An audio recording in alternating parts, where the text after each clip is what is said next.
All right, guys, so we are working on the Mazda today. We're doing some maintenance, preventative maintenance. The car's down anyways.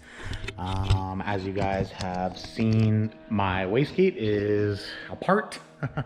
It's in multiple pieces currently, sitting on my desk. I'm waiting for Tile to send their rebuild package to me. Once that comes in, I'll be able to reassemble the wastegate and get that on. But in the meantime, since I knew it would be down for at least a week minimum, just waiting on shipping and stuff from Tile, I decided, you know what? It's time to do something that I've been avoiding for a very long time because it's expensive. I didn't think it was necessary, even though I do know it is necessary. For some reason, I just never bothered or kind of tried to avoid it as long as possible. But we're trying to do things properly with this engine, keeping it healthy and alive for as long as possible, especially because it is going to be worked pretty hard. So you know what? I figured it's probably time to spend the money, cry once, buy once, and just not think about it ever again. So anyways, I'm going to go over what we're doing to the car and why. Just give a quick little rundown on that, and that'll be it. Okay, so what have I been doing and why? So what I've done to the car is we have upgraded our PCV system. Crankcase ventilation on these is extremely important.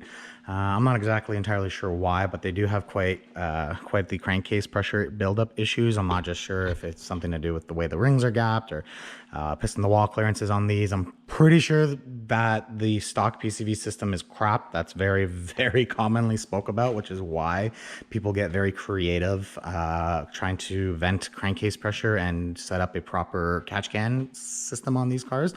Kind of the basic catch can setup that I ran on the stock block for years, never gave me any issues at all, was just a single sealed can, which is the Damond stage 1. You can see the can down there, and the way that works is you've got one line that will come off of your PCV valve, which is here. That line runs into the can. Out of the can you've got another line, which it's currently disabled, but it's here. Disabled. It's currently disconnected. Anyways, and this will feed back into the intake manifold. So by factory, the PCV valve feeds directly to the intake manifold, and that valve is crap. It's a check valve, one-way check valve, but it opens all the time. It doesn't hold. It's kind of allows a lot of crap blowing by, which is why we do venting, a catch can on that line, because that line collects all kinds of crap, stays in the can, and you get nothing but the good stuff back in. So with that said, what we are adding is we are getting rid of, or I have gotten rid of, the POS factory PCV plate. This thing is like the cheapest, lightest piece of crap. It has one kind of baffle in it. It's not very good. And so it allows a lot of pressure to make its way to the valve, and the valve just opens and blows pressure from your intake manifold straight into the crankcase, which then you have crankcase pressure buildup, which is no good. All motors have factory crankcase ventilation. All motors have crankcase pressure factory. It's just the nature of the piston going up and down. Any slight blow by that makes it by the rings is going to make it straight into your oil pan, and it's going to cause pressure. Typically a car with a modern or a proper PCV setup can handle that, because it'll relieve the pressure through the PCV valve back into the intake manifold. And if you run a catch can, that's more than adequate. But in this car, it's not the case. The stock setup is not adequate at all. It fails quite regularly. I'm just whipping off some oil or grease or whatever dripped here because I don't like the way that looks. But anyways, yeah, so what typically happens is the boost will build into your intake manifold, and it will make its way to this check valve, this PCV valve. That valve's a piece of crap, so boost leaks by into the crankcase, and you've got you know, blow by issues, not blow by issues, but crankcase pressure issues. Another thing to kind of consider with that is that this line has a check valve built in. This comes with the Damond stage 1 kit, and that doesn't allow, if you see the arrows on it here, it doesn't allow boost to make its way down. It only opens this way, so to allow venting from the crankcase into the intake, but it won't allow pressurized air from the intake back into your can, back into your crankcase. So anyways, so we've got that crappy OEM PCV plate, wherever I left it, over here somewhere, with the bad valve in it. These things fail like all the time, like nobody's business, and I figured, you know what, I should have had that even on my stock block. Basically, anytime you go past the stock boost levels, it's recommended to have some venting. Even just the cap on the valve covers a decent little bit of venting. But I spoke to Damond Matt at Damond Motorsports, and he recommended me to go with the Stage 2 can and the PCV plate. And the beauty of his PCV plate makes it so easy to do this is you've got a spot for the factory valve, so that will then feed my sealed can, and then you've got the two -10 ANs, 1 and 2. They're kind of hard to see, but I've got green tape on them just so nothing was getting in there while I left the motor. So those two, they go straight from your crankcase, and they will go to 2 lines that are going to make their way to this vented catch can. So the way this can works is it's got a check valve in the filter, and if you blow through the inlet, you can hear it open, but it doesn't allow air to be pulled back in. So this won't affect the tune in any way, shape, or form. It won't act as a vacuum leak, nothing like that. And if any crankcase pressure does make its way into the can, it'll relieve that through the filter, maybe a little fine oil mist or spray, but that's what the filter's there to catch. And that's basically it. So I have had no venting on this car, and although it's not running crazy boost pressures yet, the pulls are quite long because it's such a high RPM. So we're holding that boost for so much longer. And if crankcase pressure is building up, it needs to be relieved, even if it's a minor amount. So that's why we're going with the can setup here. But anyways, I'm going to go over the lines that I'm making and where I'm mounting the can and why. And that's basically it. So what I'm going to go over now is what's included in the Damond kit that I purchased. The fittings that it comes with are fantastic, so I want to talk about those, and the push lock hose. It's so nice. So it's pretty simple because it is just push lock. It's nothing fancy, but it's not cheap either. This is Parker push lock hose. I didn't know this, but apparently this stuff is very fancy, kind of expensive, nice stuff. So that's awesome because these fittings are freaking badass. So these are push lock fittings. I just pressed it on by hand, a little bit of dish soap. You can spit on it. You can put a little bit of motor oil. You can even spray it with hairspray because that'll act as lube. And when hairspray dries, the thing with it is it acts kind of like a adhesive. So it'll like glue this together. But push locks, typically once they're on, they don't come off. You just got to push like really, really hard. But yeah, so it comes with 2 of these fittings. So these -1090s will go off of the valve cover. And then the other end of the hose, once I'm done making both of my lines, these just get pushed onto the can and the hose clamp goes around them and good enough. So yeah, I'm really excited. I've got to finish making these lines, but I'm still kind of perplexed how I am going to mount the can. Okay guys, so unfortunately my beautiful custom little bracket here, it's not gonna work. Reason being, the can would be facing this way, and so what I did was I just kind of mounted it temporarily just so that I could route the hoses to see if the hoses would radius. And the problem is they're thick. They're like the size of a C line, maybe thicker. So it needs quite a bit of space to make the radius, or else it just kinks, and it basically ends up touching the manifold or very close to the manifold, and I don't want to do that. So my bracket's probably going to end up being repurposed or thrown out, or who knows. But one thing I did forget is that this is metal.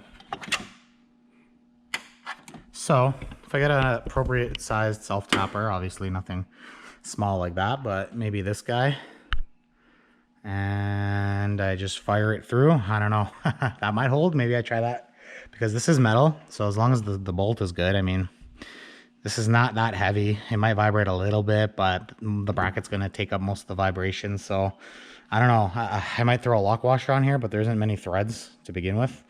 So I really don't want to take up any more of those. This is like the only self-tapper that I can find laying around the shop right now. So I think I'm going to give that a go. I'm going to bolt it there, and if it seems to be okay, what I'll do is I'll continue with my lines, and then I'll start wrapping everything up because I just want to get this done at this point. Dinking around with the mounting sucks. I really wish I could just put it in the normal catch can spot, but I want to try and do this as right as possible. So here we are. Okay guys, so let's go through here and see what I've done. So first up, this is a stupid tight fit. Like stupid. If you could go down and around the back of the motor, that'd be ideal, but then you would just be collecting crap in the hose and it would never ever go anywhere. It would just sit at the lowest point. So keeping that in mind, I had to angle the fitting upwards and then tighten it like that, which fucking sucked. But yeah, tightening like that sucked.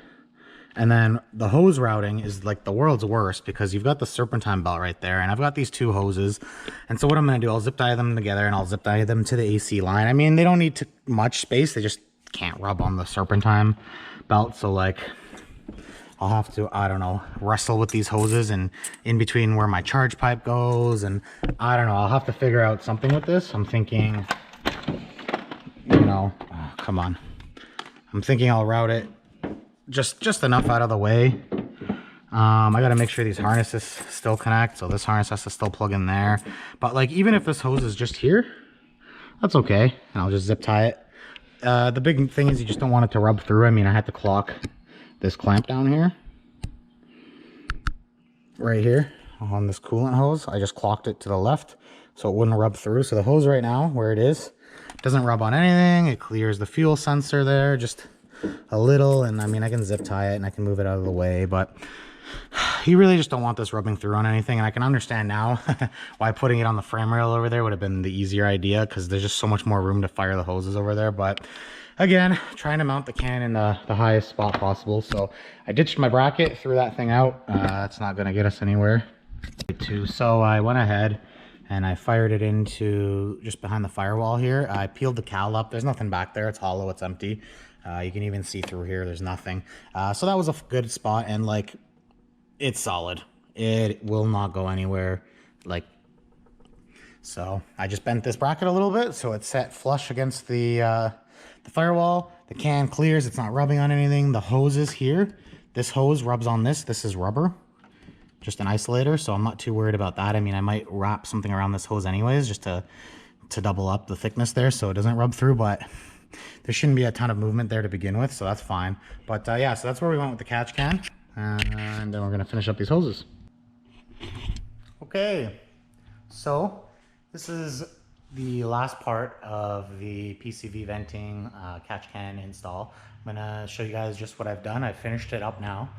So I'll show you where I kind of routed the hoses. It's a tight fit, but everything does fit, which is awesome, because I was very worried that I was going to be like just screwed trying to put the intake manifold back on, but it seems that's not the case. It seems like there was, you know, no problems. I had to reroute the hoses a little bit to get them to clear, but overall it seems like it turned out okay. So we'll dive in here and we will take a look at what I've done.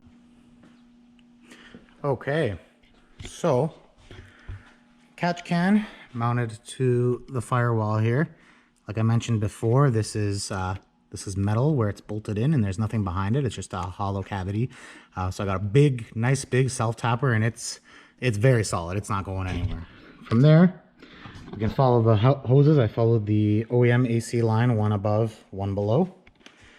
And this is where we slink down to our PCV. So it is very tight. It's tough to tell, but nothing is even close to touching the pulley, actually. I mean, there's no way that this hose will ever touch the pulley. There's no way that, I mean, this is the factory AC line, but the line underneath won't touch the pulley. Everything's been zip tied. Everything's been clearanced. Nothing's pinched or squeezed.